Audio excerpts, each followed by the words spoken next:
저희가 어릴 때에 음식을 먹다가 자주 체했습니다. 체하면 몸이 불편하고 힘도 없고 또 먹은 음식 소화도 안 되고 트름도 계속 합니다. 정말로 많이 불편하고 심할 때는 열도 납니다. 근데 이제 그럴 때마다 제 아버지가 침을 놔줬습니다. 몇 군데에 그 침을 놓으면 체증이 바로 내려갑니다. 한 20살 때까지 그렇게 했습니다. 20살 때까지만 늘 그렇게 체할 때마다 아버지가 침을 놔서 회복이 되고 그랬습니다. 우리뿐만 아니라 우리 동네에 그 당시에 동네 사람들 중에 누가 급제하면 우리 집에 찾아올 때마다 아버지가 침을 놔주면 바로 나았습니다. 어떤 일들도 있었냐면 어떤 동네에 아저씨가 이 위출혈이 왔는데 그분에게 또 약 처방, 약 많지도 않아요. 네 가지 약을 처방해가지고 그렇게 먹게 했는데 위출혈이 치료가 되었어요. 그리고 또 이 관절염, 우리 동북의 날씨가 추우니까 사람들이 쉽게 관절염이 걸립니다. 그 관절염 처방, 약도 많지도 않아요. 2가지인가 3가지가 그래요. 그거를 이렇게 엿처럼 달해가지고 무릎에다 붙이면 그 관절염이 치료가 돼요. 그 외에 또 한두 가지 밀방이 또 있어요.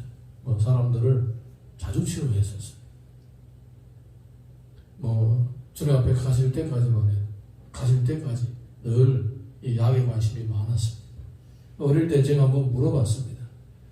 아버지는 의사도 아니고 약사도 아닌데 어떻게 돼가지고 그렇게 실도 배우고 밀방약도 이렇게 만들어서 치료를 하냐고 그랬더니 자신이 젊었을 때 자신이 많이 아팠던 거예요. 위가 안 좋아서 많이 힘들었고 그랬고 그러니까 먼저 자신을 치료하려고 침을 배운 거예요. 그래서 혼자 자기절로 자기한테다가 침을 놔는 거예요. 그래서 아빠 진짜 독하다고 내가 그랬어요. 어떻게 자기가 자기한테 침을 놔서 배우냐고. 얼마나 아파요. 이 쇠고층이 이만큼 끼고 아무리 가늘어도 찌 꼽아가지고 그리고 대를 긁고 찌링찌링하게 만들고 얼마나 힘들어요. 근데 그거를 몸이 너무 아프니까 자기가 자기의 몸을 찔러서 이렇게 치료를 했던 거예요. 그리고 약도 본인이 다 이렇게 써본 약들인 거예요. 효과가 있으니까 다른 사람 보고 이렇게 쓰라고 하고, 그리고 실제로 또 꽤나 많은 사람들이 또 그 약을 통해서 호전이 되고 치료를 받았습니다. 그래서 만약에 진짜 의과대학을 다니거나 한의에 전문 한의원 안에 가서 배웠으면 진짜 약사가 되거나 의사가 됐겠죠. 근데 그게 아니고 자기 자신을 치료하는 데서부터 출발하고 그렇게 시작됐기 때문에 그냥 필요한 사람에게 조금 도움을 주는 그런 일들만 하셨던 것 같아요. 우리 신앙생활을 볼 때요, 비슷한 원리가 있습니다. 신앙생활을 할 때에 우리 누구나 마찬가지로 예수님을 믿었던 계기가 원인이 다 있는 거예요. 병 때문에 믿는 사람, 또 우울증 때문에 믿는 사람, 인생 살다가 길이 열리지 않고 죽음의 먹다른 골목에 갔다가 예수님을 믿는 사람, 여러 가지 원인이 다 있는 거예요. 이런 예수님을 믿게 된 계기들이 뭐냐? 내가 은혜 받은 계기들이 계기인 거예요. 그래서 나하고 비슷한 상황을 겪은 사람들을 만날 때에 그들에게도 복음을 전할 수 있는 그런 가장 유리한 사람으로 세워지는 것입니다. 할렐루야. 내가 은혜 받아야 또 다른 사람에게 은혜를 끼칠 수가 있는 것입니다. 오늘 우리 성경을 보게 되면 이 지세상 직분이라는 것은 다른 게 아니라 이 속죄의 은혜를 입은 자로서 또한 이 속죄의 은혜를 많은 이스라엘 민족들에게도 끼치기 위해서 섬기는 직분이 바로 제사장 직분입니다.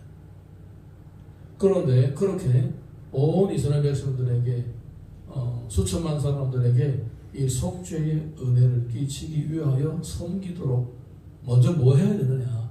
먼저 자신들이 그 속죄의 은혜에 푹 젖어서 살아야 가야 되는 거예요.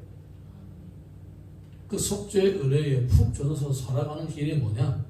바로 내가 먼저 그 하나님 앞에 나가서 자신을 위해서 제사를 드리는 것이었습니다. 그 과정들이 이렇게 쭉 성경에 기록되어 있는 것입니다.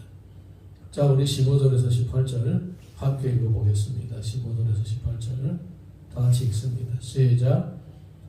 너는 또 순양 한 마리를 끌어오고 아론과 그의 아들들은 그 순양의 머리 위에 안수할지며 너는 그 수양을 잡고 그 피를 가져다가 제단 위에 주위에 뿌리고 그 순양의 각을 들고 그 장보와 다리는 씻어 각을 뜬 고기와 그 머리와 함께 두고 그 순양 전부를 제단 위에 불사르라. 이는 여호와께 드리는 번제요 이는 향기로운 냄새니 여호와께 드리는 화제니라. 아멘. 어제 우리 잠깐 말씀을 나눴습니다. 속죄제를 드리라고 했습니다. 속죄제의 양도 다 뜨고 각을 뜨고 하나님 앞에 다 태워버리라고 했습니다. 이번에도 번제를 드리라고 합니다. 번제도 자신을 위해서 드리는 겁니다. 번제의 특징도 뭐냐? 다 태우는 거예요. 하나도 남기지 않은 거예요. 뭐 똥이라든가 이런 것들은 버리지만은 모든 고기들은 다 하나님 앞에 태워서 제사로 드리는 겁니다. 이 번제의 의미는 뭐냐? 번제의 의미는 바로 내 자신이 하나님 앞에 이렇게 남김없이 전부 다 드려진다는 의미가 담겨 있는 것입니다.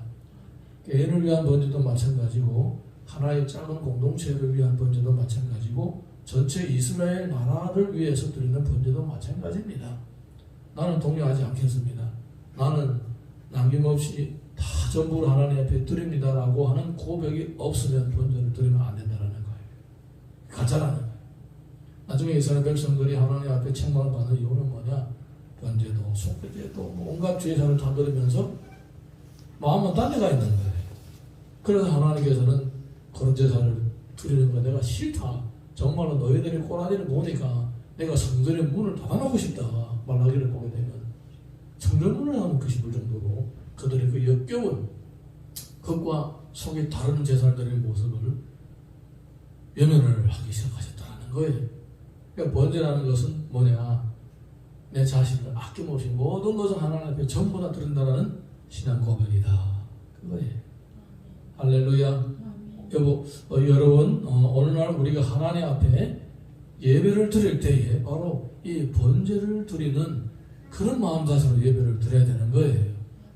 그거를 가르쳐 성경에서는 자신을 하나님이 기뻐하시는 산제물로 드리라고 하는 거예요. 산제물로. 할렐루야. 네, 번제. 이렇게 자신을 위해 번제를 드리는 겁니다. 아론과 우리의 자녀들이 하나님 앞에 아낌없이 모든 것을 다 드리는 이 번제물처럼 하나님 앞에 드립니다 라고 이렇게 고백하는 마음으로 드리는 거예요. 그리고 그렇게 해야 되는 이유는 뭐냐? 이 번제물 자체가 바로 오실 메시아를 상징하는 것입니다. 메시아 예수 그리스도께서 이 땅에 오셔서 하나도 남김없이 아낌없이 전부 다 하나님 앞에 자신을 번제로 드리신 거예요. 산제물로 들으신 거예요. 그래서 그를 믿고 그를 바라보고 그를 소망하고 그의 보혈로 말미암아 속죄받은 모든 사람들은 마땅히 그렇게 살아야 되는 거예요. 할렐루야. 자, 우리 이어서 19절에서 21절 보겠습니다. 19절에서 21절 시작. 너는 다른 수량을 택하고 아론과 그 아들들은 그 수량의 머리 위에 안수할지며 너는 그 수량을 잡고 그것의 피를 가져다가 아론의 오른쪽 귓뿌리와 그의 아들들의 오른쪽 귓뿌리에 바르고 그 오른손 엄지와 오른발 엄지에 바르고 그 피를 제단 위에 뿌리고 제단 위에 피와 과들을 가져다가 아론과 그의 옷과 그의 아들들과 그의 아들들의 옷에 뿌리라. 그와 그의 옷과 그의 아들들과 그의 아들들의 옷이 거룩하리라. 아멘. 그리고 이제 다른 그 선양을 가져다가 잡으라는 겁니다. 잡아서 어떻게 하냐? 이번에는 좀 다릅니다. 그 피를 가져다가 아론의 옷과 아론에게 뿌리고 그리고 아론의 아들들과 그들의 옷에 뿌리는 겁니다. 이거는 뭐냐? 구별되었다는 겁니다. 구별되었다는 것은 따로 두었다는 것을 의미하는 거예요. 따로 두었다. 요 예식이, 요 유임색의 예식이 뭐하고 상통되냐면 이스라엘 백성들이 6월절을 지낼 때에 애국에서 나올 때에 어린 양을 잡아서 그 피를 문 설주와 문 임방에다가 바르라고 합니다.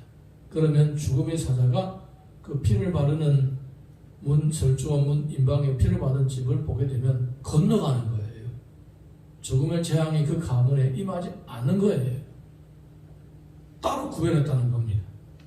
요 집은 보통 집하고 다르다. 요 집은 생명이 보장되고 죄 사함이 보장된 집이다라고 해서 따로 구별되었다는 겁니다. 그러니까 보통 집들하고 가려낸다는 거예요. 여기서 아론에게 피를 뿌리고 봉우리 여기다 피 바르고 옷에다 피를 뿌리는 것도 이 사람들은 따로 구별했다. 특별한 사람들로 선택을 받았다는 것을 의미하는 것입니다. 네, 이렇게 주님으로부터 선택을 받아서 하나님의 자녀가 되고 영생의 복을 누리는 것도 특권입니다. 근데 그 주님을 믿는 백성들 중에서도 또 다시 한번 선택을 받아서 봉사의 사역에 헌신하는 것은 이것은 은혜 중에 또 한번 더 은혜를 입는 거예요. 네, 얼마나 놀라운 것인지 모릅니다. 여러분, 직분이라는 것은 이렇게 하나님께서 택한 사람들 중에서 또 다시 한번 택하셔서 더 큰 은혜를 주시는 기회인 것입니다.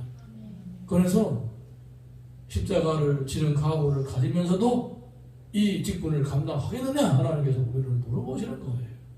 물어보시는 거예요. 이것이 바로 택함받은 사람들 중에서도 또다시 한번 선택을 받아서 쓰임받는 사람에게 주어진 특별한 은혜인 것입니다. 그리고 나서는 어떻게 하냐? 22절에서 34절까지 쭉 읽어보겠습니다. 시작. 너는 그 순양의 기름과 기름진 꼬리와 그것의 내장에 덮인 기름과 가느의 거풀과 두콩밥과 그것들 위에 기름과 오른쪽 넓적다리를 가지라. 이는 위임식의 순양이라. 또 여호와 앞에 있는 무교병 광줄 위에서 떡 한 개와 기름 바른 과자 한 개와 전병 한 개를 가져다가 그 전부를 아론의 손과 그의 아들의 손에 주고 그것을 흔들어 여호와 앞에 요제를 삼으시며 너는 그것을 그들의 손에 가져다가 제단 위에서 번제물을 더하여 불사르라. 이는 여호와 앞에 향기로운 냄새이 곧 여호와께 드리는 화제니라. 너는 아론의 위임식 수양의 기름 가슴을 가져다가 여호와 앞에 흔들어 요제를 삼으라. 이것이 내 봉기시니라. 너는 그 흔든 요제물 곧 아론과 그의 아들들의 위임식 수양의 가슴과 넓적 다리를 거룩하게 하라. 이는 이스라엘 자손의 아론과 그의 자손에게 드릴 영원한 봉기시오 거제물이니 그 이스라엘 자손이 화목제의 제물 중에서 취한 거제물로서 여호와께 드리는 거제물이니라. 아론의 성인은 후에 아론의 아들들에게 돌릴지니 그들 그것을 입고 기름 부음으로 위임을 받을 것이며 그를 이어 지나장이 되는 아들의 회막에 들어가서 성소에서 섬길 때에는 이래 동안 그것을 입을지니라. 너는 위임식 수양을 가져다가 거룩한 곳에서 고기를 삶고 아론과 그의 아들들은 회막 모래에서 그 수양의 고기와 광줄에 있는 떡을 먹을지라. 그들은 속죄 물고 그들을 위임하여 그들을 거룩하게 하는 데 쓰는 것을 먹되 타인에 먹지 못할지니 그것이 거룩하기 때문이라. 위임식 고기나 떡이 아침감이 남아 있으면 그것을 불에 사르지니 이는 거룩한 죄 먹지 못할지니라. 아멘. 그 다음에는 그 수양을 피를 뿌리고 어떻게 하느냐? 피를 뿌리고 난 후에 일부분은 하나님 앞에 번제와 함께 태워드리는 거예요. 그리고 남은 넓적다리와 가슴은 뭐 하느냐? 그 위임식의 제사를 집행하는 집행자와 그리고 그 위임식에 참석하는 위임자들이 함께 나눠 먹는 것입니다. 그러니까 처음에 위임식을 위한 속죄제물, 두 번째 번제제물, 이거는 전부 다 태워서 없애는 거예요. 하나님 앞에 드리는 거예요. 사람이 여기다 손대면 안 됩니다. 그 다음에 마지막에 이 제물은 일부분은 번제물과 함께 태우고 가슴과 넓적다리는 그 예식의 집행자와 예식의 해당자들이 그것을 함께 나눠 먹습니다. 하나님과 사람과 함께 나눈다는 거예요. 우리가 주를 섬길 때에 나와 주님과 함께 하면 안 되는 부분이 있습니다. 이거는 오로지 주님께만 들어지는 부분이 있고 그리고 나와 주님과 함께하는 부분이 있는 거예요. 이 영적인 경계선을 잘 알고 섬겨야 되는 겁니다. 이거 영적인 질서라고 하는 거예요. 내가 주님과 함께 나눌 수가 있는 부분, 함께 나눌 수가 없는 부분, 따로 있다는 것 꼭 명심할 수 있기를 바랍니다. 예, 그리고 나중에도 마찬가지입니다. 이스라엘 백성들이 제사를 드릴 때, 평면들이 제사를 드릴 때도 하나님 앞에 전부 다 태워드려야 할 제사가 있고, 또 그 일부분을 그 제사를 집행하는 제사장에게 주고 일부분은 내가 먹는 이런 제사도 있는 것입니다. 결국은 하나님은 무엇을 원하느냐? 우리와 함께 하기를 원하신다는 것을 보여주는 거예요. 자, 우리 마지막으로 35절에서 37절 시작. 너는 내가 내게 한 모든 명령대로 아론과 그의 아들들에게 그같이 하여 이랫동안 유임식을 행하되 매일 수송아지 하나로 속죄하기 위하여 속죄제를 드리며 또 제단을 위하여 속죄하여 깨끗하게 하고 그것에 기름을 부어 거룩하게 하라. 너는 이랫동안 제단을 위하여 속죄하여 거룩하게 하라. 그리하면 주님께 거룩한 제단을 드리니 제단을 접촉하는 모든 것이 거룩하리라. 아멘. 이래 동안 7일 동안 이 유임식을 집행하고 매일마다 하나님 앞에 속죄제를 드리며 제물을 태워서 제사를 드리는 것입니다. 그러니까 내가 제사장으로서 많은 백성들에게 이 속죄의 은혜와 주님과 동행하는 은혜를 입게 하기 위하여 내가 섬겨야 되는데, 섬기는 자로서 내가 먼저 하나님 앞에 속죄의 은혜와 주님과 동행하는 그 은혜를 푹 누리면서 거기에 젖어 있어야 되는 거예요. 그 은혜로 가서 이스라엘 백성들을 돕고 섬기는 것입니다. 은혜를 입은 자가 은혜를 끼친다는 이 원리를 꼭 명심할 수 있기를 바라며, 내가 직분을 맡든지 일상생활을 하든지 먼저 은혜를 받고 그리고 그 은혜를 내 주변에 있는 가족들과 이웃들과 교인들과 함께 나눌 수 있기를 예수님 이름으로 축복합니다. 마태복음 10장 7절 8절 보게 되면 가면서 전파하여 말하되 천국이 가까이 왔다 하고 병든 자를 고치며 죽은 자를 살리며 나병 환자를 깨끗하게 하며 귀신을 쫓아내되 너희가 거저 받았으니 거저 주어라. 받았으니까 주어라는 것입니다. 베드로전서 4장 10절 보게 되면 각각 은사를 받은 대로 하나님의 여러 가지 은혜를 맡은 선한 성직이 같이 서로 봉사하라. 선한 청지기 같이 서로 봉사하라. 은혜를 받았으니까 섬기라는 것입니다. 오늘도 내가 받은 은혜를 생각하면서 더 섬기고, 은혜가 메말라 있다면 이 아론과 아론의 후손들처럼 하나님 앞에 먼저 은혜에 푹 젖는 이런 과정을 겪으면서 자신을 채워갈 수 있기를 다시 한번 주님의 이름으로 축복합니다.